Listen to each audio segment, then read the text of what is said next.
you're taking the time. There's a feel. Anything, I get. I challenge anybody to just go on the bag for 30 seconds, all out. Just go, pop, pop, throw it. Forget technique. Just power on a bag and see how knackered you are in 30 seconds. So imagine that kind of pace for 2 minutes. It's a difficult game. Very, very difficult. And I respect everybody that's in that game. And like I said, obviously Mike Perry's been doing really well, bar his last boxing fight, which is very different. But in the actual BKFC, I believe he's the world champion now as well. Yeah, he's a tough, tough guy. Mhm.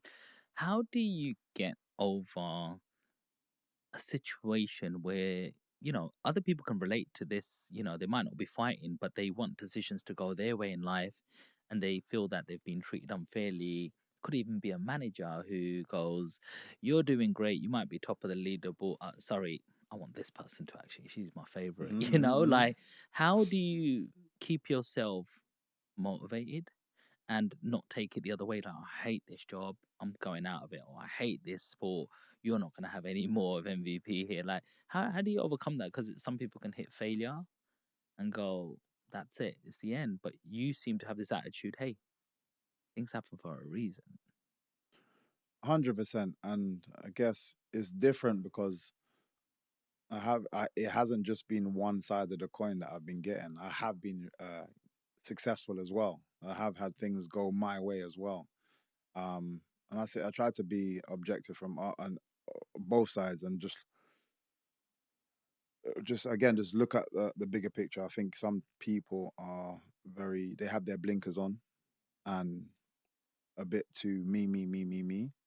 And I think sometimes if you take a step back and look from almost a managerial position, I always say uh, the manager has the best perspective because he's not in it. He can stand back, and sometimes we have to change and pull ourselves back to that perspective and be a manager, so to speak, um, and just look at things a bit more 360 point of view instead of just your own point of view.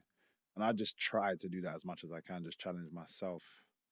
Um, but then the other side of it is a knocked back doesn't mean the game's finished. You can all there's so many it's too many examples of people that have lost, and then all of a sudden they're going on a killing spree, and now they've blown up and this and that. And look how long, let's say, Masvidal was not he was somebody but not that big. Then he gets one big knockout. Then he gets another big knockout. And all of a sudden everyone's talking about him. Just talking about him. And now he's one of the biggest names in that field just because he had a bit of a run at the right time, couple of amazing KOs, but he's not like he hasn't been KOing people his whole career. It's just that sometimes it's just timing. And if he had given up before, like, oh man, it's not going my way, I'm not getting enough money, not getting enough pay, Mm-hmm. he would never have achieved what he's achieved now and Mm-hmm. been getting paid and being able to demand what he can demand now. So you always have to again ignore being just stropping over, spilt milk. You can always correct it. You can always clean it up and keep moving forward and correct it. That's just my attitude for a lot of things. I already know. I know and I'm confident in my talents. So I know that regardless of what happens here, I'll pick myself back up and I'll come back and then still progress. Nice. You said in the Mike Perry fight, one of the things that you overlooked was the ring. Mm-hmm. It reminds me of a situation where um, Tyson Fury was going to be fighting, I think, Vladimir Klitschko, Mm-hmm. and they were going to call the fight off because they said like the floor was like too springy or too soft or Mm-hmm. something. And everyone was like, "Why are you being ridiculous, etc." And he was like, "No, I'm not going to do this. That's what he likes. Mm-hmm. That's perfect conditions for him." Mm-hmm.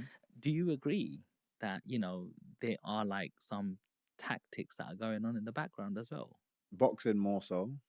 Um, because again, fighters have a bit more say, especially if it's you're partnered with the organizer or it's your show, so to speak. You're the favorite, blah blah blah. So there's definitely a bit more of that in boxing. MMA, no, not really. It's a lot more difficult to have things your way. But yeah, those things do make a difference. Like an easy visual for me to give people is in tennis, you have people on, is it the gravel, and then you have people on like the Stuff. turf. Some people are pressure of like, oh man, I know you've done all this. I've just made weight. I've just made weight as well. Stress and making weight is a headache. Stress my body out, stress yourself out to make the weight. And then he's like, we're not gonna fight. You know what I mean? It's like, Mm-hmm. yep, no, we're not gonna fight. And that's it. It's like all that work that you put in, it's very difficult to say to somebody, especially when the opponent's there. It's like, no, I don't. As a fighter, it's like 2 kgs don't mean nothing. Yeah. I don't. 5 kgs don't mean Yeah. like I just want to fight. Yeah. But you need people in your corner that's gonna be like, we're not having that. And we made him make that weight. Wow. He sat there, watched him for 2 hours, stressing himself out that much more Yeah. before the fight. And he made the weight, of course, had to do it. And obviously, he's going to be that much more flat now. It's actually U-turned on him. Yeah. Because I'm sure he's obviously accustomed to people just give it like, okay, no problem, I'll just take the fight. Yeah. And yeah, these small things are important. What was the outcome of that then? Oh yeah, I won the fight. Yeah. We got the win, bro. I won the fight. So, but yeah, like I said, it's just there are some people like to play those kind of tactics. I never understand unless it's like a really last minute fight. I never understand when fighters. I find it just so unprofessional when a fighter can't make weight. I know how difficult it is to make weight, but if you've accepted the fight with you understand the time frame, it's your fault. Regardless of how difficult it is, it's only your You've had to fault. go through it. You've had everyone goes through it. You're doing exactly the same thing as me, and what makes it even worse is in the build up to the fight, because we're getting close now. Let's say even the last week when everybody's now let's say we're in the States, where both fighters are in the States. There's at some point in that week, you know you're not gonna make the weight. Let's have a conversation. Tell your coach, come to my coach. Look, we're not gonna make the weight. You tell your fighter not to stress out. It doesn't matter because we're the ones fighting. So I didn't have to lose that much weight. I could have stayed 1.5 kilos up. We could have arranged because it's not for a belt, we could have arranged a catch weight. And they do that a lot. And so, but you waited for me to make the weight to then tell me. So again, it's like trying to keep those little advantages. And again, you have to have the right That feels team. like it's cheating, bro. Yeah, again, every little advantage helps. And if your team, are used to getting